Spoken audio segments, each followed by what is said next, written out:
Salve, noi stavamo cercando delle pubblicazioni su Moimacco.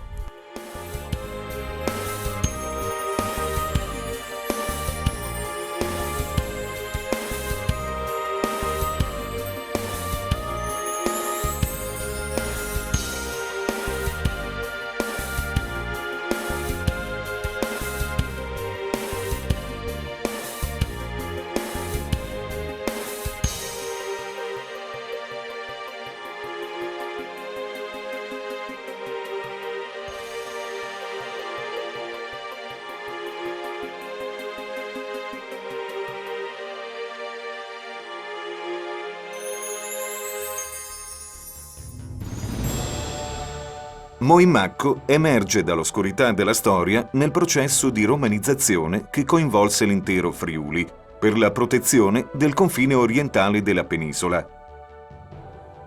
Intorno al 50 a.C., Giulio Cesare fonda Forum Iuli, l'odierna Cividale, con funzione militare e commerciale. Attorno alla città fortificata sono attivi poderi agricoli e in loro corrispondenza prendono forma quei centri di vita organizzata che diverranno gli attuali paesi, con i precedenti abitanti che si fondono con i nuovi venuti. Moimacco sarebbe sorta sulla proprietà di un colono romano chiamato Mommeius o Mummius. Bottenicco da Butinius o Bultinius.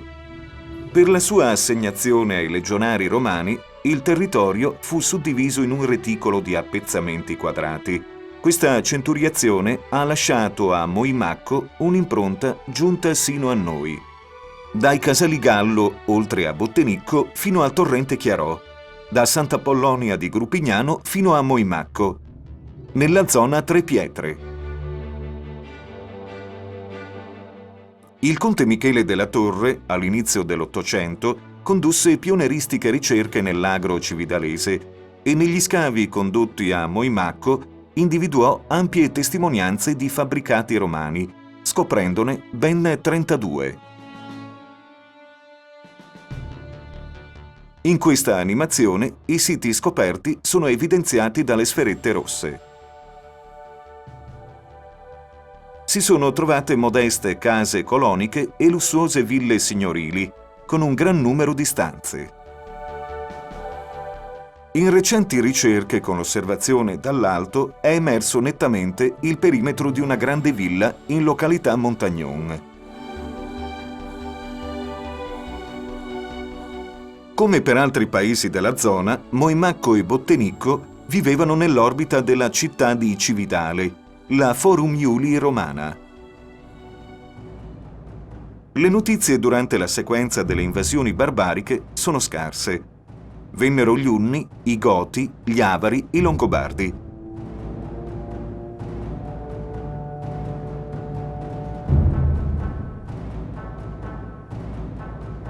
Di questi ultimi ci rimane la misura del campo friulano, tuttora in uso, derivante dall'usanza dei Longobardi di farsi cedere dai popoli conquistati un terzo delle terre.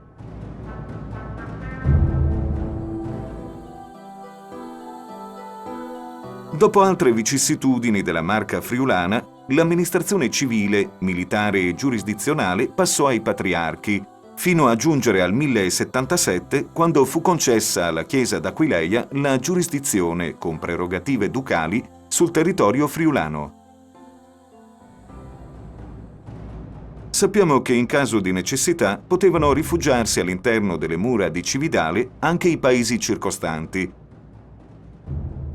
In cambio, questi dovevano contribuire alla difesa cittadina, svolgendo pattugliamenti diurni, waite, e notturni, scirivaite. Da documenti trecenteschi apprendiamo che Moimacco e Bottenicco dovevano vigilare alla porta di San Pietro. Possiamo conoscere i nomi di alcuni abitanti di Moimacco e Bottenicco nel Medioevo: Engelbertus, Purcadus, Vinerio, Vorricus, Zuannuttus, Vancin.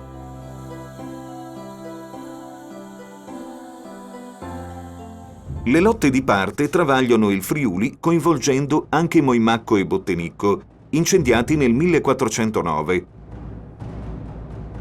Il contado fu distrutto ancora un decennio dopo, durante i tentativi del patriarca di riconquistare il territorio alleatosi con Venezia.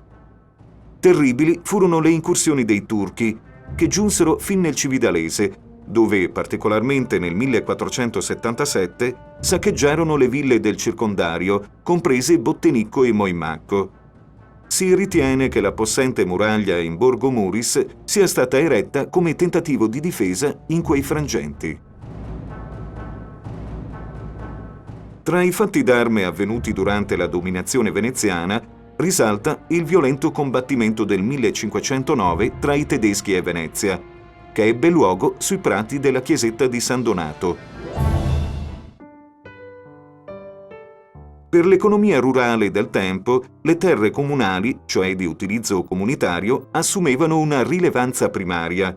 Nell'archivio comunale si conserva un atto del 1694 relativo ai beni comunali di Moimacco. Si tratta di un patrimonio di terre aperto da tempo immemorabile agli usi collettivi.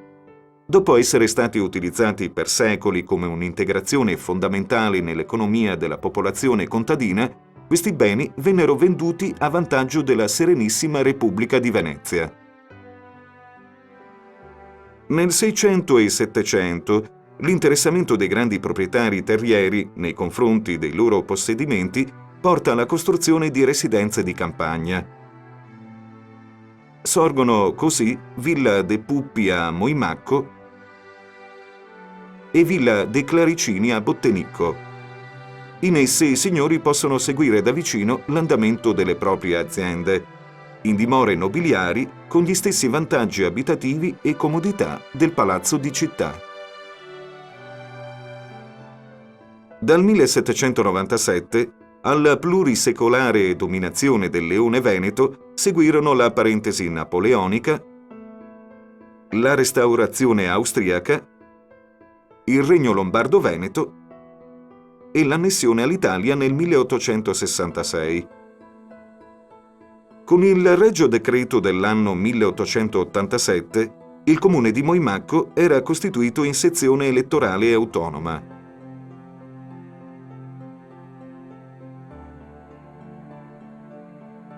Nella Prima Guerra Mondiale a Bottenicco funzionava un ospedaletto da campo. A Moimacco fu presente come medico e come sacerdote padre Agostino Gemelli, eminente figura del Novecento, fondatore, tra l'altro, dell'Università Cattolica a Milano. A ricordo dei conflitti è stato eretto il monumento ai caduti della Prima Guerra, inaugurato nel 1924 alla presenza del re. Su progetto dell'artista locale Guido Tavagnacco è stato realizzato il monumento ai caduti del secondo periodo bellico e della Resistenza.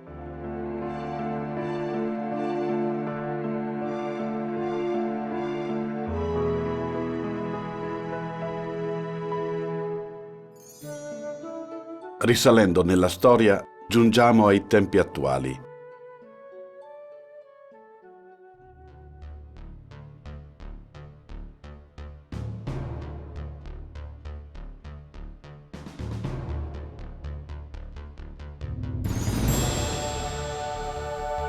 Moimacco si presenta oggi come un comune di pianura, un po' appartato rispetto alle grandi vie di traffico.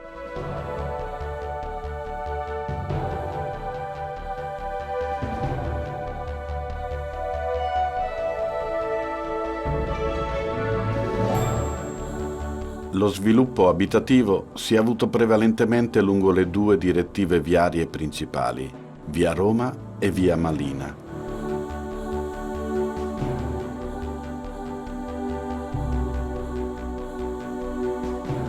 Sono ancora sostanzialmente riconoscibili gli assi impostati sulla divisione agraria tracciata ai tempi dei Romani.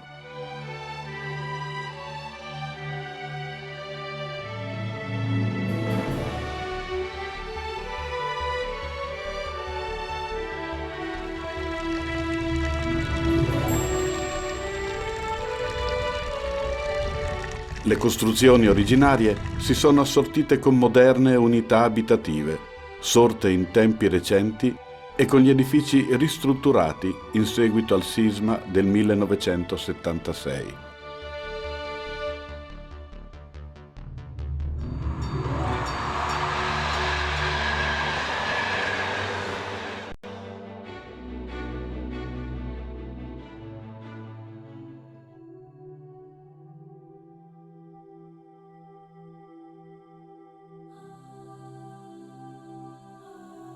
La più antica menzione della chiesa di Moimacco risale al 1192, quando venne citata in una bolla papale. Il titolo di Santa Maria Assunta è indice di origini molto antiche.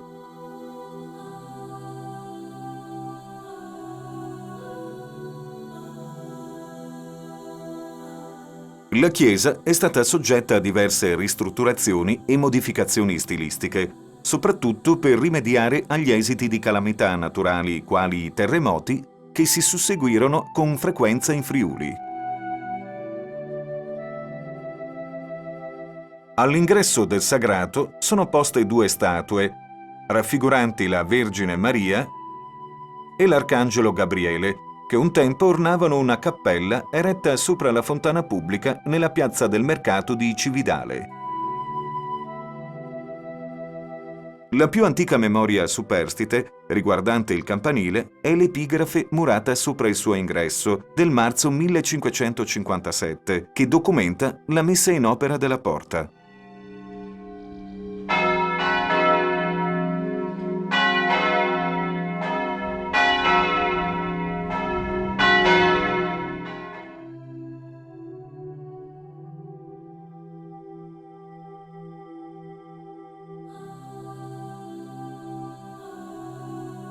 Alle insufficienti dimensioni della parrocchiale si ritenne di dare una radicale soluzione nel 1784, quando la popolazione decise di ampliarla.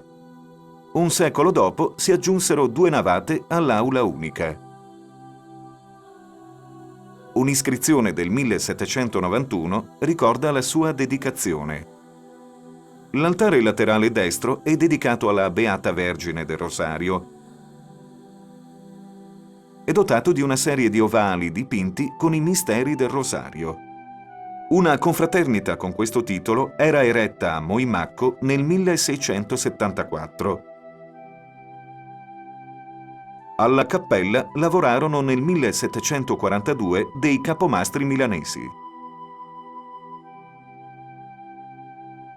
Il vicario Venturini nel 1907 chiese al capitolo il permesso di collocare nel vano di uno degli altari laterali una statua di Sant'Antonio da Padova, acquistata a Roma con una pubblica sottoscrizione dei fedeli.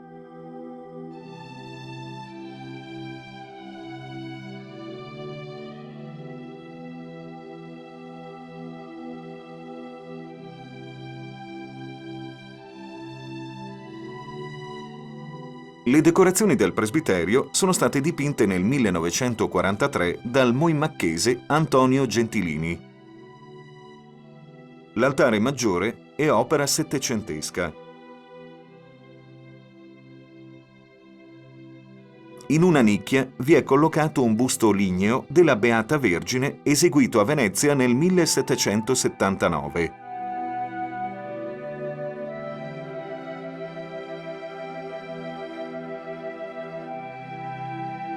Gli arredi lignei comprendono una coppia di confessionali realizzati da Matteo De Ganutti, il più abile intagliatore che operò in Friuli nel Settecento, con decorazioni ad intaglio di notevole effetto decorativo. Diverse opere testimoniano il desiderio della popolazione di abbellire e rendere più accogliente il loro edificio sacro.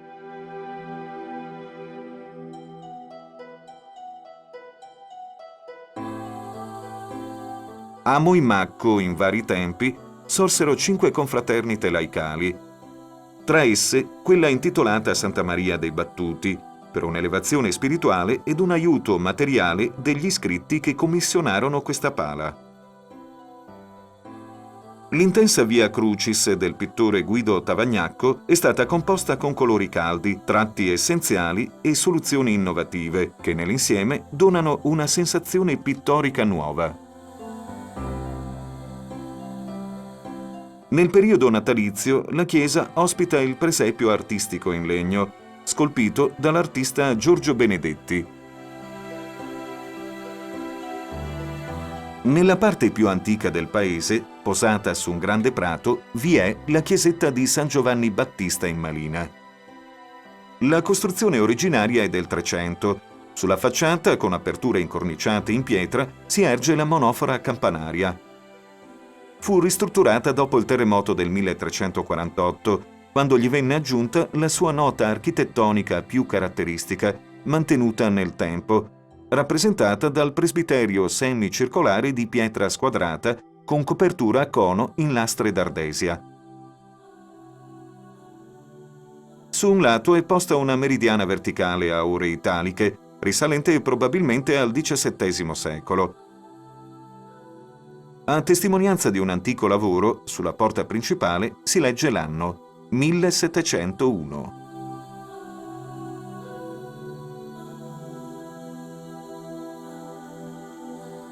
Nella semplice aula rettangolare, da una nicchia, veglia una statua lignea policroma di San Giovanni Battista.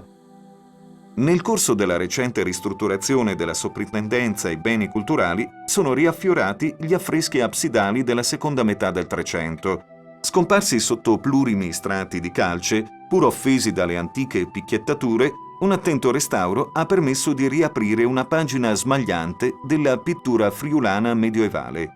Vi compaiono il Cristo docente, i simboli dei 4 evangelisti, l'angelo annunciante e la Vergine in preghiera. Entro un tondo la Madonna con bambino. Nel cavo della parete absidale sono dipinti entro nicchie partite da una dorata cornice ad archi i 12 apostoli. Il ciclo affrescato, pur nel taglio popolaresco, mostra una mano raffinata. Lo denotano le figure allungate, i volti delicati, le vesti ricamate. La chiesa è ora un contenitore di una gemma artistica preziosa, dalla dolce orchestrazione cromatica e fresca vivacità narrativa.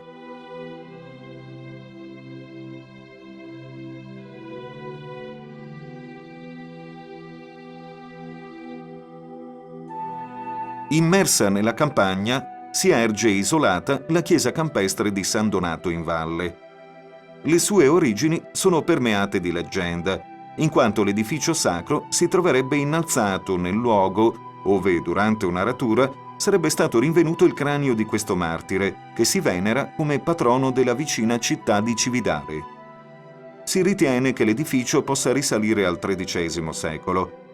La chiesa fu riattata diverse volte nel tempo. L'aspetto attuale è seicentesco. Rivolta ad occidente, la liscia, austera facciata a pietre grezzamente squadrate presenta una porta a tutto sesto, contornata in pietra e 2 finestre ai lati. Le formelle in bronzo dell'artista Tavagnacco ricordano il rinvenimento della testa di San Donato e l'offerta il giorno di Pasqua di pane e vino. Sul colmo si innalza un alto campanile a vela.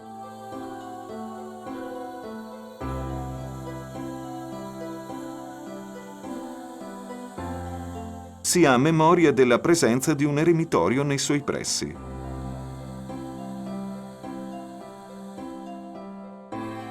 La posizione di questa chiesetta, dalla limpida architettura, solitaria in mezzo ai campi, contribuisce a renderla particolarmente suggestiva, come un secolare, immobile testimone del fluire del tempo.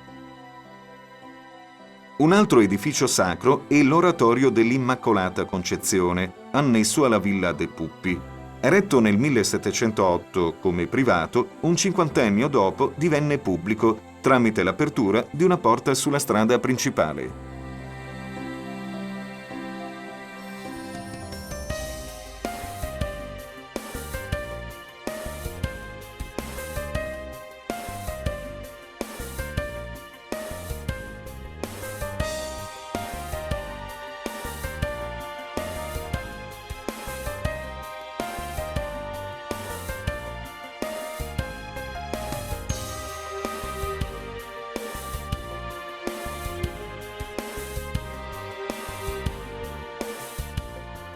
Unica frazione del comune di Moimacco è Bottenicco.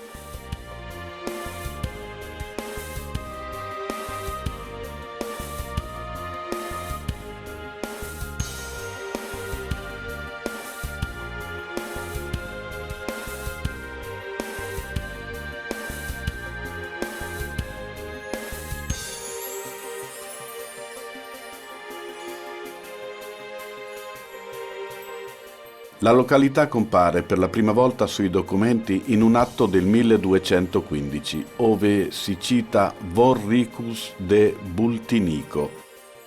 Anche questo toponimo è un prediale, cioè deriva dal nome del colono romano che qui ricevette il suo predio da lavorare.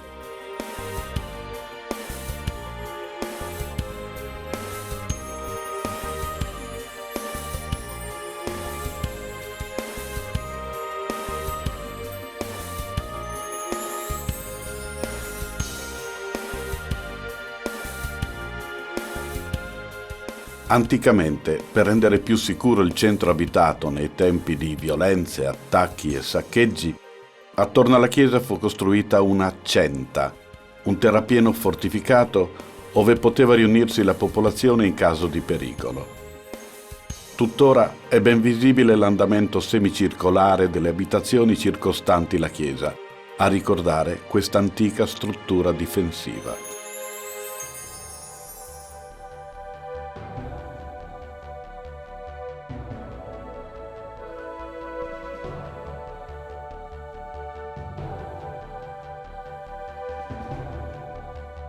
Spicca il susseguirsi di costruzioni contigue, della tipologia edilizia comune all'areale di pianura friulana, sviluppate in orizzontale, in genere a 2 piani, interrotte da larghi portoni che introducono in cortili interni.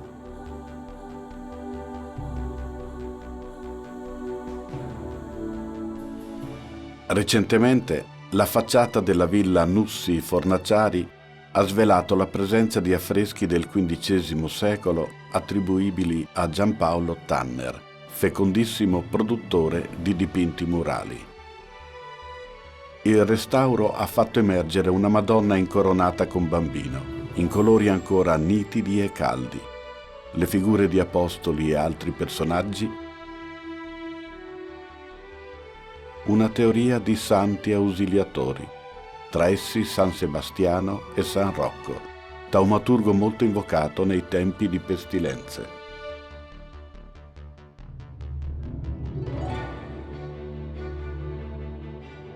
La chiesa di Bottenicco è dedicata a San Giusto, martire di area aquileiese.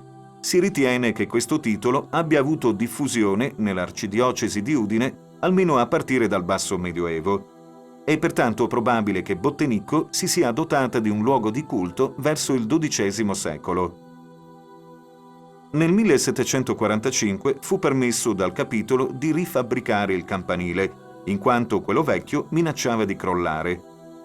La chiesa andò soggetta a continui lavori.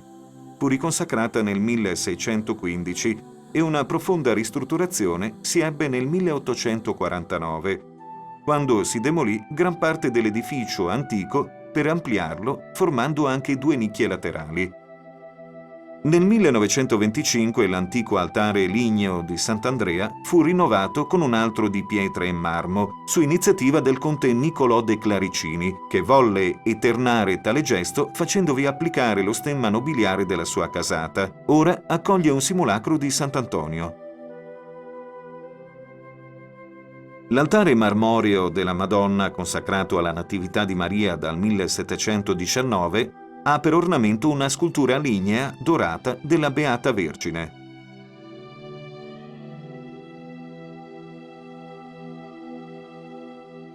L'altare maggiore è ornato da 3 statue. Centralmente si erge il titolare, San Giusto, affiancato da San Giovanni Battista e San Lorenzo. La cupola del presbiterio, ampliato nel 1720, è affrescata con le figure dei 4 evangelisti.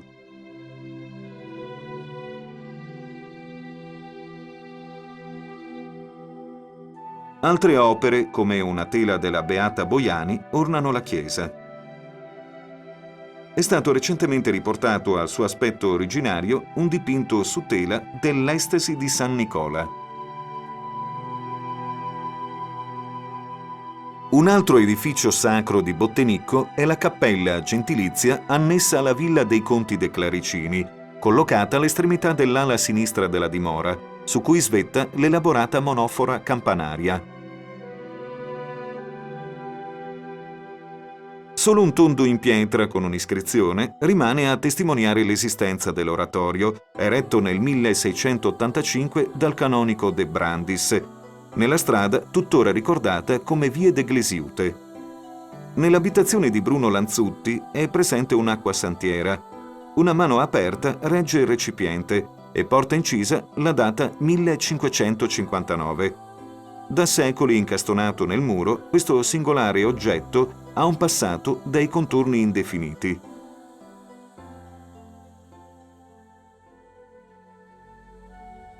Un affresco devozionale dai tenui colori sulla via principale di Bottenicco è dedicato alla beata Benvenuta Boiani.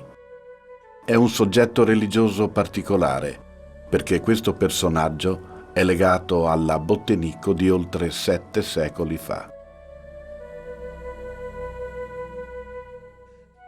Da Corrado Boiano, personaggio di notevole importanza, e da Albertina di Bottenicco, nel 1255 nacque Benvenuta, terza di 13 figli.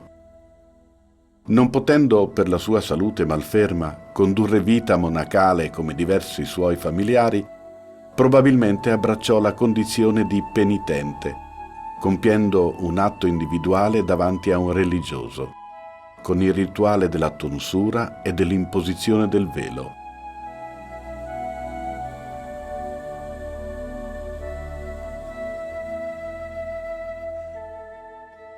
Al suo nome è legata una singolare opera, un lungo tessuto interamente ricamato a mano che la tradizione assegna alla mano di Benvenuta aiutata dagli angeli.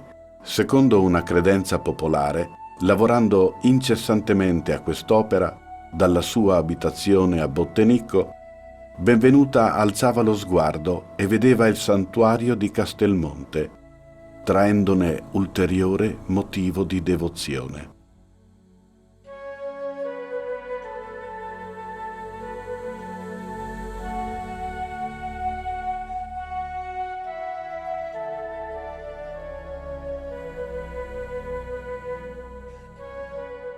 Il velo della Beata Boiani è un lenzuolo di eccezionale bellezza, con le scene dell'Annunciazione, della Crocifissione ed una lunga sequenza di figure ricamate su sottilissima tela di lino con sorprendente abilità.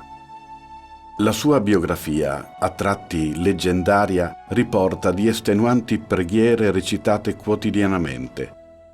Migliaia di Ave Maria si succedevano sulle sue labbra, in un rosario infinito. Soggetta ad acute sofferenze, afflitta da una malattia durata 5 anni, nei quali, secondo la geografia, fu nutrita solo dalle particole recategli dall'arcangelo Gabriele, ne guarì prodigiosamente per intercessione di San Domenico.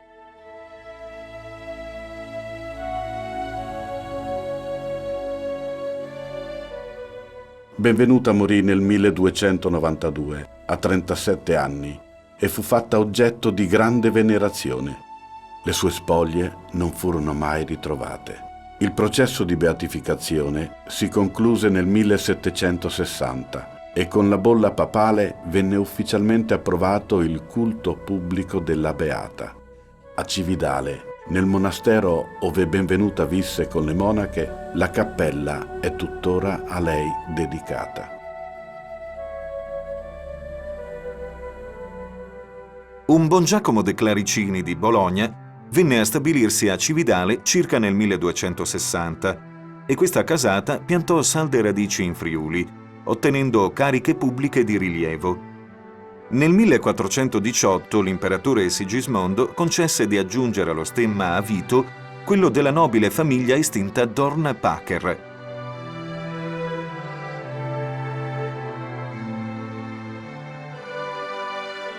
Visto che bella villa. Già già, Piccola, eh? proprio bella. L'edificio seicentesco di questa famiglia nobile è vasto e improntato ad una severa architettura. Il lato sul cortile d'onore, circondato da alte mura, è sormontato da un frontone. La facciata è equilibrata, con la simmetria delle 3 serie di aperture rappresentate dalle finestre e dalle ovali prese di luce del sottotetto.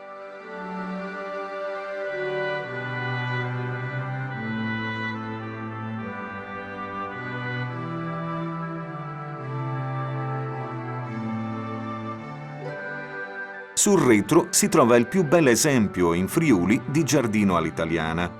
Siepi di Bosso disegnano con calligrafica precisione ricami geometrici, a contornare vialetti e vasche con fontane punteggiati da decorazioni scultoree.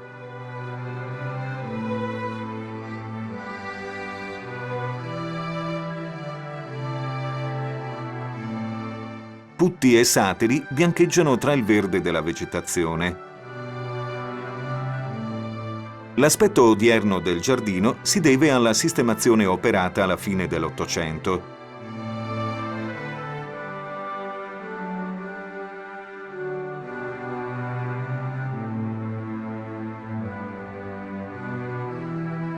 Al biancore dell'edificio fa da contralto l'ombroso parco, con essenze mediterranee e piante esotiche. Per volere della contessa Giuditta, nel 1971 è sorta la Fondazione De Claricini Dorna-Packer con scopi culturali, destinata a promuovere soprattutto gli studi medievali.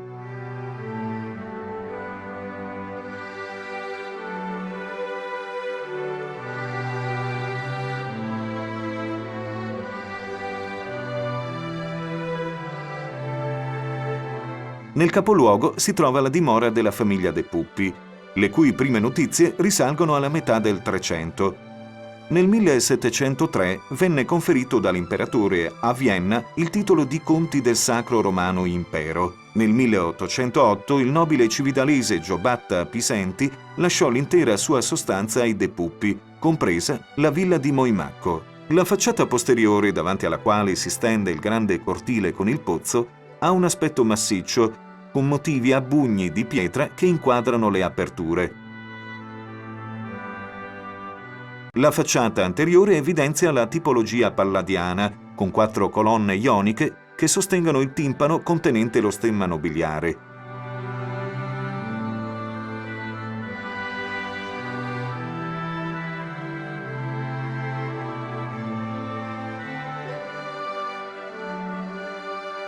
All'interno, ai lati del salone centrale, diparte il doppio scalone che porta al primo piano.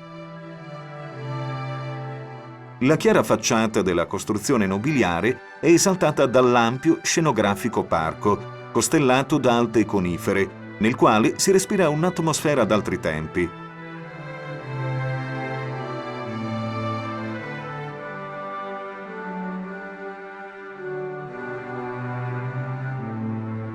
Anteriormente alla realizzazione della ferrovia, a fine Ottocento, un lungo viale congiungeva la villa fino alla strada in località Tre Pietre, toponimo che ancora oggi denomina l'area caratterizzata dalla presenza dei 3 grandi manufatti in pietra.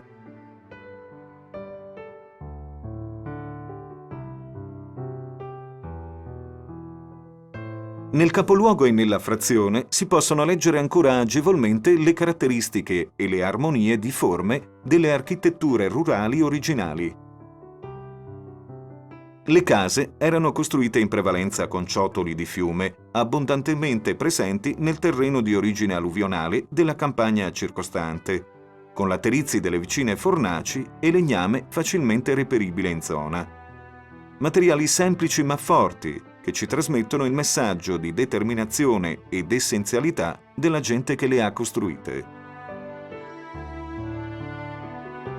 Sono presenti belle testimonianze dell'uso di recintare con solide muraglie le braite. Spesso sono merlate, con elementi che imprimono sobria ritmia ai lunghi manufatti in pietrame.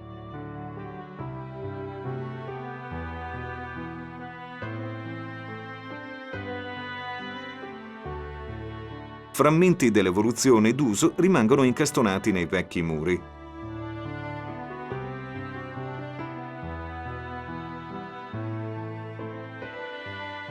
Le chiavi di volta in pietra dei portoni conservano ancora segni e date.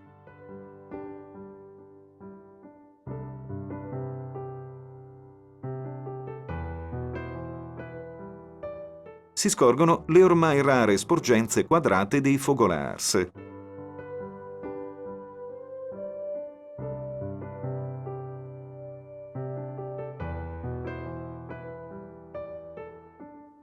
I larghi portoni introducono nei vasti cortili interni.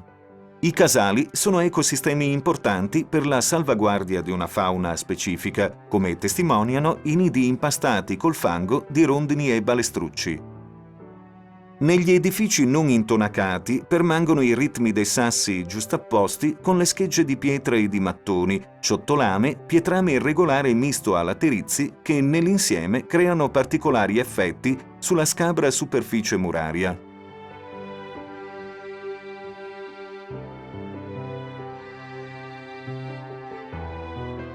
Nei pressi della parrocchiale si trova la cosiddetta Casa del Nonzolo. Dall'architettura essenziale, a lungo fu la dimora riservata al sacrestano, poi inutilizzata fu abbandonata a se stessa. Sarebbe auspicabile un intervento di recupero dell'interessante edificio, rispettoso della sua antica tipologia costruttiva.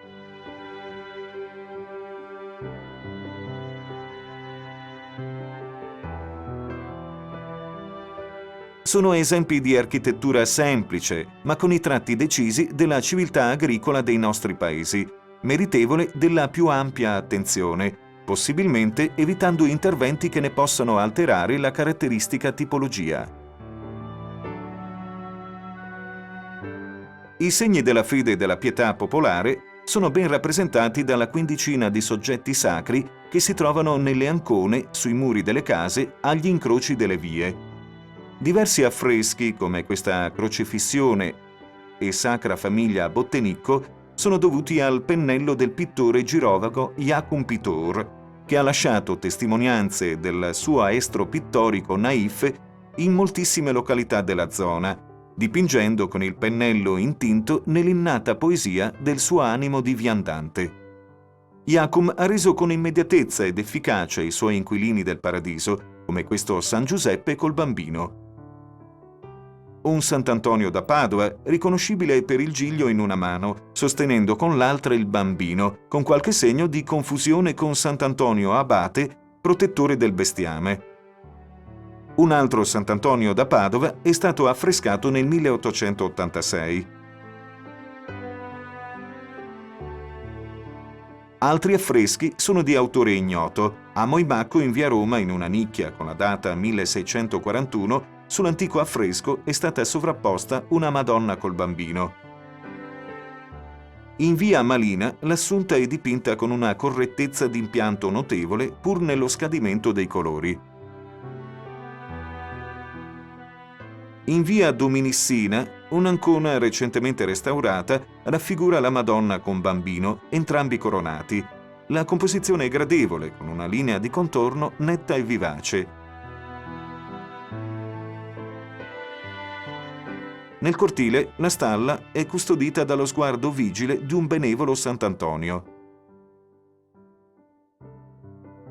Nella facciata di casa Chiarandini in via Roma sono incastonate statue in pietra, opera di un lapicida lombardo della prima metà del Cinquecento, che scolpì San Giacomo, la Madonna con bambino dai lineamenti delicati e San Giovanni Battista. Accanto c'è il volto dell'Eterno Padre. Entro un'ancona inserita in un muro di cinta in via San Giovanni si trova un recente dipinto di Sant'Ulderico, patrono dei cacciatori. A Bottenicco è stata tracciata la Beata Boiani in preghiera. L'attenzione a questi aspetti di religiosità è testimoniata da un nuovo capitello a Bottenicco che ospita un dipinto della fuga in Egitto.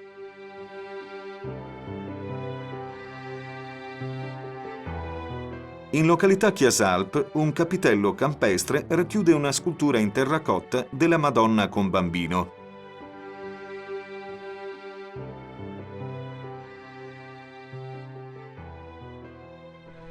I domandin a signor Beppo Vicenzot che nos conte alc sulle processioni di Muimans.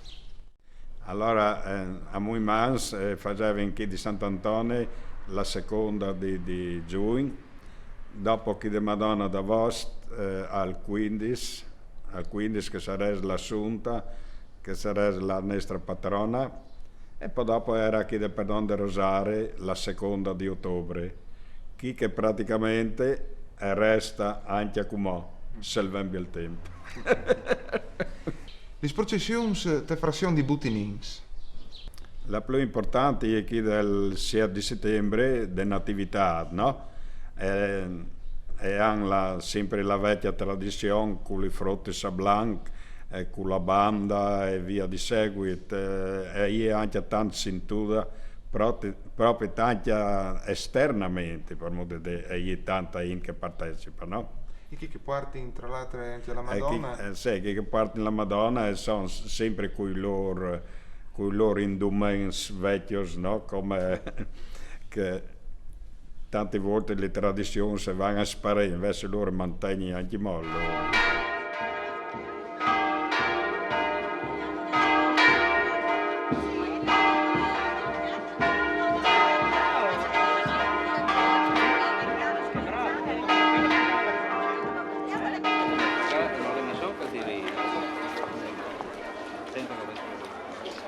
E vedi, bisogna aspettare che si mettano a posto per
C'è succede di particolare a Pasca, a Muimans? Ma quel che fa in laude San Donat, che è un las che hanno i Miculins, che porta in io di mangiare formati, vin e pan e storie, e us d'urs.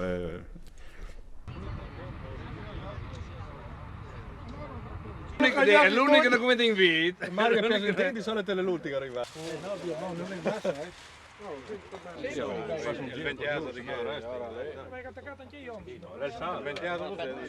E si mangia pur essendo dolce con il salame. Se cresce guai. Allora la famiglia ha detto, bon, chi che viene qua per i muarsi, il di Pasca e offre bene e pan. E lo hanno sempre fatto di secoli? Lo hanno sempre fatto, e un anno hanno detto che non avevano fatto, era morto un toro, loro dopo sono tornati a riprendere. Perché hanno fatto solo la chiesa di San Donato proprio dal mese dei Chiamps? Ma secondo il detto che si è sentito, era in Ara, il bus si è fermato, si è genoglato, il contadino è là a via di che aveva, è stato fuori il chiave che era che di San Donato. A Muimans è un look dal non un lavoro particolare, la Cruz dal Sclav. Perché si chiama così? Ma secondo il racconto dei vecchi sempre così, no? Lì era la strada che passava che le veniva per la Audin.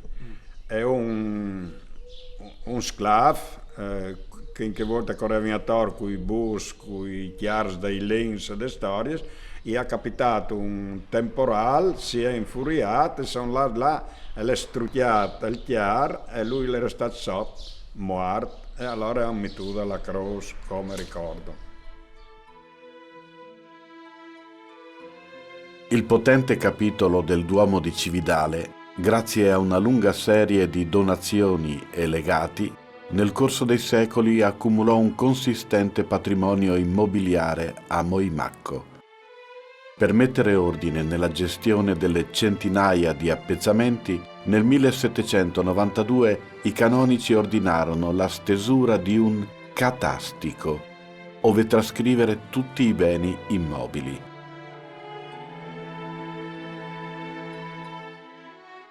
Fu pertanto redatto da un pubblico perito l'apposito libro della reconfinazione dei beni in Moimacco, con l'indicazione minuziosa dei confini di ogni singolo terreno, che venne anche misurato ed accuratamente disegnato in pianta.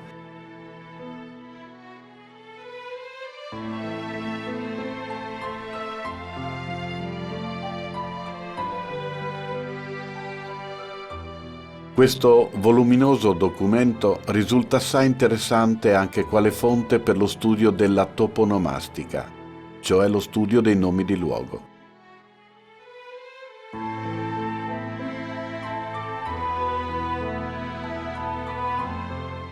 Sono censiti i dati di 392 appezzamenti e sono riportate dettagliatamente anche le strade e le vie campestri che solcavano in quel tempo il territorio di Moimacco.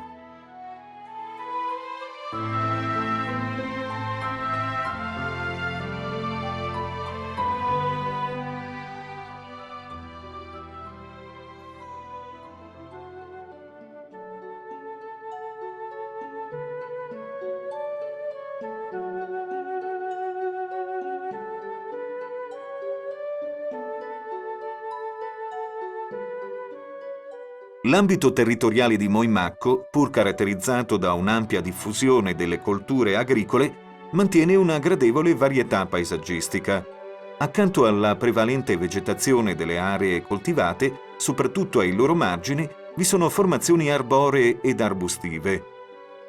In tempi lontanissimi la zona era attraversata da numerosi corsi d'acqua, alimentati dalla fusione del ghiacciaio isontino, che ne hanno modellato la superficie con la loro azione di erosione e di deposito delle enormi masse detritiche trasportate nel movimento verso valle. Sullo sfondo si stagliano i rilievi delle Prealpi Giulie.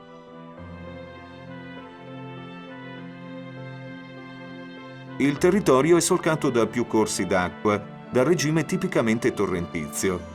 Il Chiarò prosegue fino alla confluenza con l'Ellero, che a sua volta alimenta il torrente Marina, ove l'acqua fluisce nei periodi piovosi.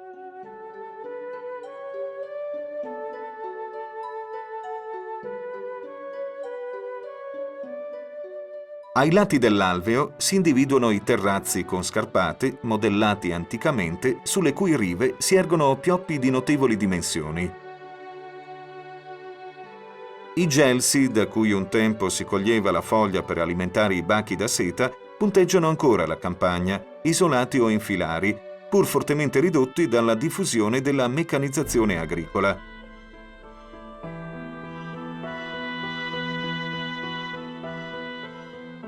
Più diffuse sono le geometrie dei pioppeti, con esemplari di pioppo ibrido euroamericano.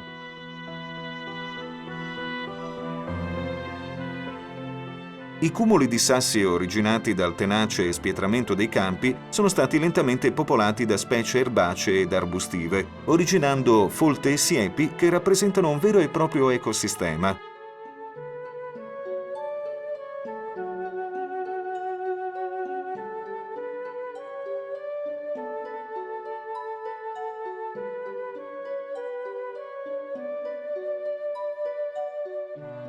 Le distese fiorite sostengono complesse trame alimentari tra piante, animali ed insetti.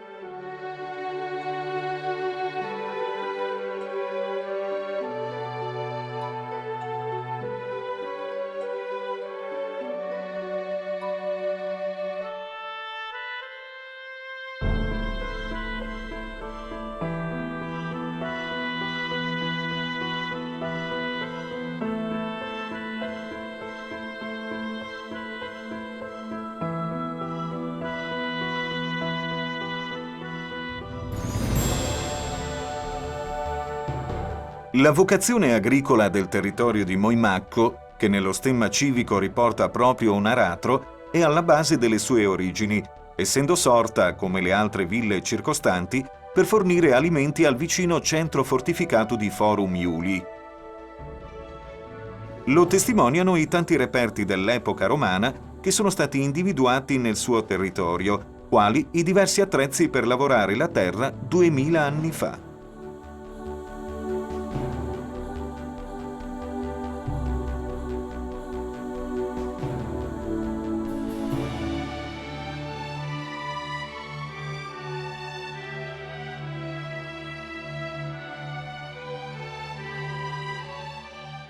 L'importanza dell'agricoltura si è mantenuta inalterata nei secoli, attenuandosi fortemente solo in questi ultimi decenni.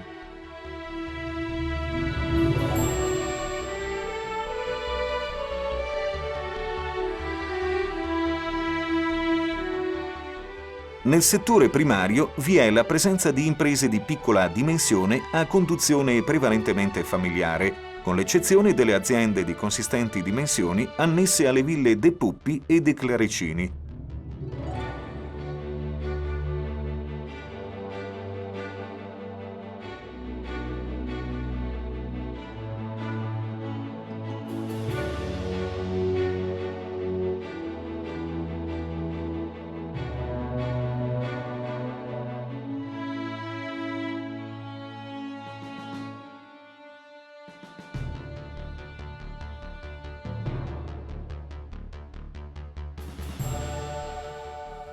Sono prevalenti le colture erbacee annuali, con i cereali autunno-vernini, gli erbai per pratica della rotazione e notevole diffusione ha avuto la coltivazione della soia.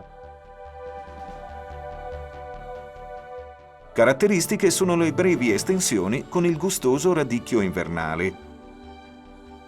La preminenza tra le colture erbacee spetta sicuramente al mais. Le pratiche agricole devono fare i conti con la differente natura del suolo, dovuta alla casuale distribuzione delle correnti di deflusso delle acque nelle lontane epoche glaciali. A suoli ghiaiosi ben drenati, soggetti alla siccità durante il periodo estivo, si associano aree a prevalenza argillosa. una riduzione dei moimacchesi dediti alla coltivazione della terra è stata determinata principalmente dall'evolversi del sistema di lavorazione, che ha portato un impiego sempre più diffuso di macchinari e tecnologie applicate, richiedendo un minor impegno di forza lavoro, nonché nella disponibilità di occupazioni alternative per la nutrita presenza di insediamenti artigianali e industriali. Ciò ha favorito il diffondersi del fenomeno di integrazione tra le attività principali in ambito industriale, commerciale o terziario e quella di coltivazione, che assume quindi spesso il ruolo di attività secondaria.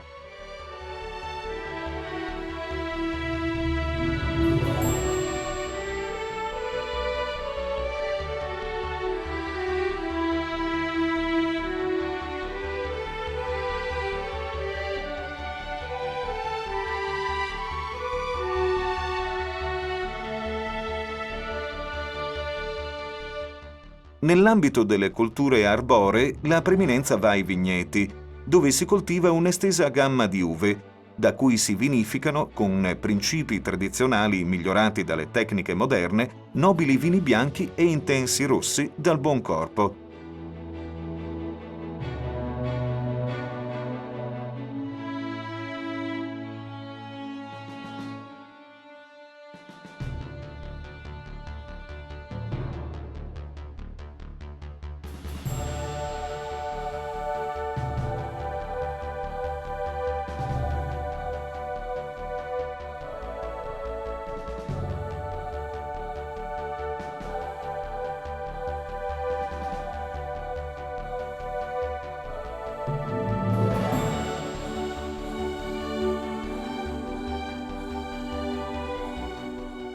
Il settore zootecnico, rilevante fino nel recente passato, ha subito una consistente riduzione negli ultimi tempi. Sono poche le aziende che hanno mantenuto l'allevamento bovino. In esse la preferenza rimane alla razza pezzata rossa friulana, tipica della nostra regione.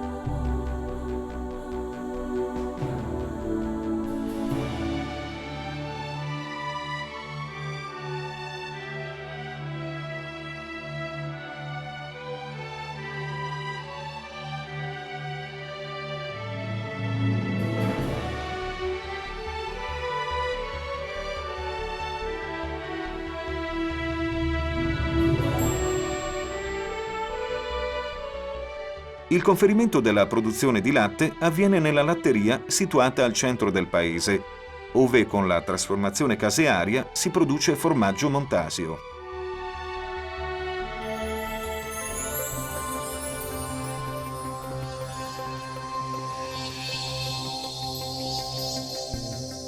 Le due grandi tele di Tavagnacco nell'aula del Consiglio Comunale, allegorie dell'evoluzione storica di Moimacco da contadina a operaia, sintetizzano magnificamente, con accenti pregnanti, il passaggio dalla civiltà contadina alla società industriale. Il tessuto produttivo si è ampliato in concomitanza con l'insediamento, in parte entro i confini comunali, dell'11° Consorzio per lo sviluppo industriale del Friuli orientale, sorto nel 1970, prevalentemente con industrie metallurgiche, meccaniche e di lavorazione del legno. Lo scenario economico locale si è arricchito di nuove imprese con la zona di insediamento artigianale.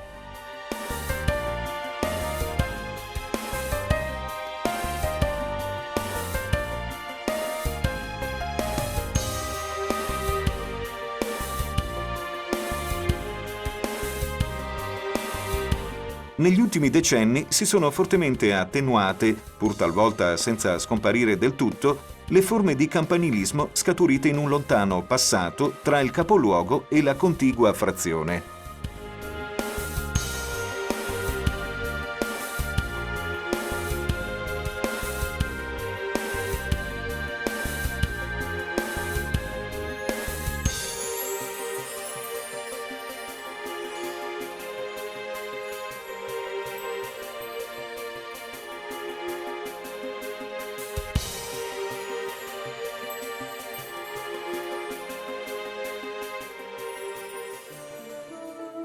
Nella sede delle associazioni trovano casa le varie realtà associative di Moimacco, che conta eterogenei sodalizi.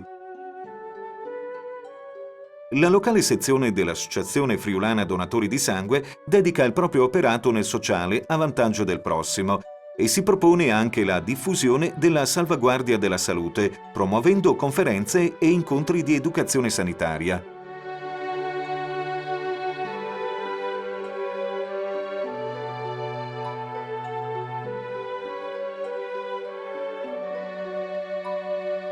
Alle associazioni d'arma appartiene la sezione Artiglieri d'Italia di Moimacco.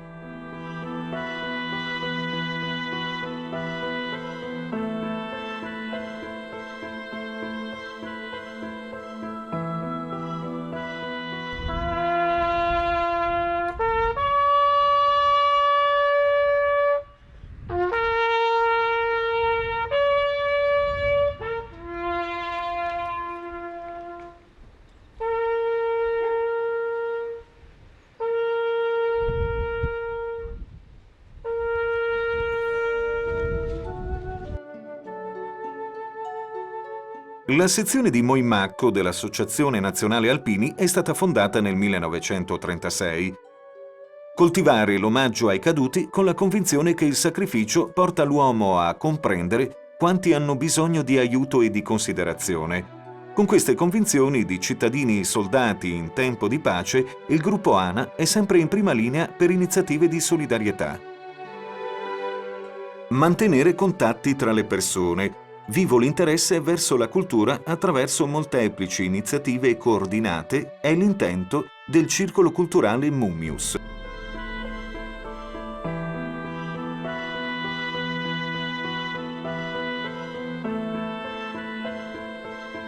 Tra le sue attività spicca l'organizzazione di un concorso fotografico a livello nazionale, con l'accurato allestimento di un'ampia mostra degli elaborati partecipanti nell'aula della suggestiva chiesetta, in occasione dei festeggiamenti estivi di San Giovanni.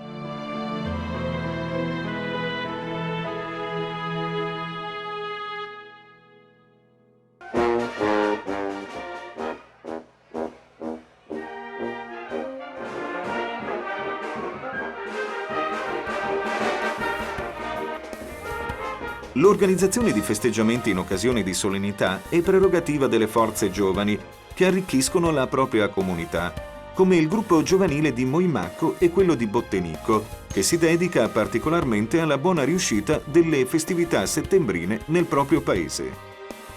Si coltivano passioni personali, come la Società Pescatori Sportivi di Moimacco e l'Associazione Cacciatori.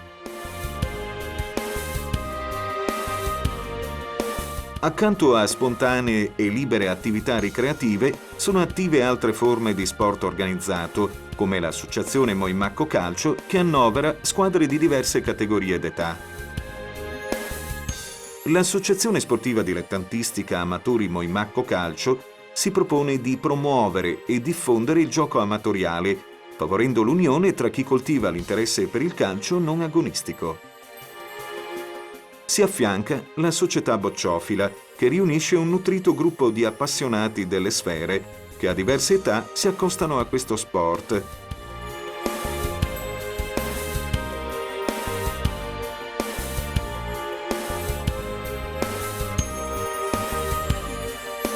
La dolcezza del paesaggio e la tranquillità dei luoghi sono ideali per passeggiate e per l'utilizzo della bicicletta, agevolato dal tracciamento della pista ciclabile che attraversa la campagna in un suggestivo percorso.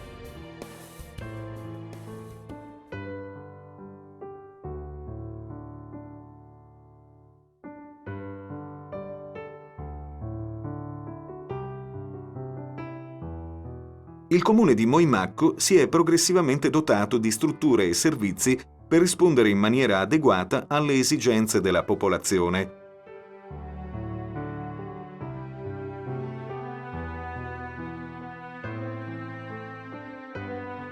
Il gemellaggio con il comune di Baskov, in Romania, ha permesso di scambiare conoscenze di vita per un reciproco arricchimento della cultura locale. Nel comune vi è la scuola materna, recentemente intitolata alla maestra Blanchini, e viene impartita l'istruzione elementare. Nell'ambito del progetto del partenariato internazionale Comenius è stata attivata un'iniziativa fra la scuola elementare di Moimacco, quella austriaca di Arnostein e quella slovena di Moistrana, culminata in un'animazione teatrale, coinvolgendo attivamente le scolaresche delle 3 scuole.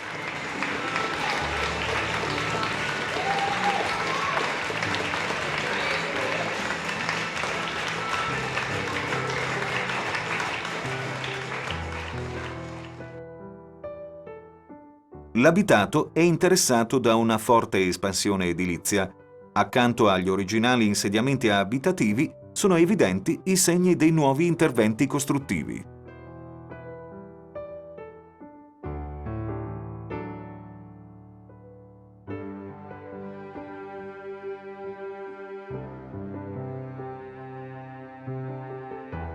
A Moimacco sono legati, per nascita e per il rapporto speciale che con il loro paese hanno sempre voluto mantenere, diverse persone.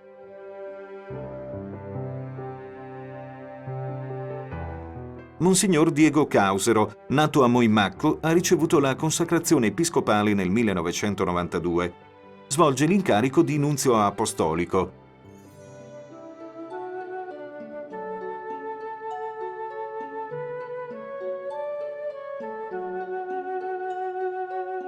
Il pittore Antonio Gentilini è nato nel 1908 a Moimacco.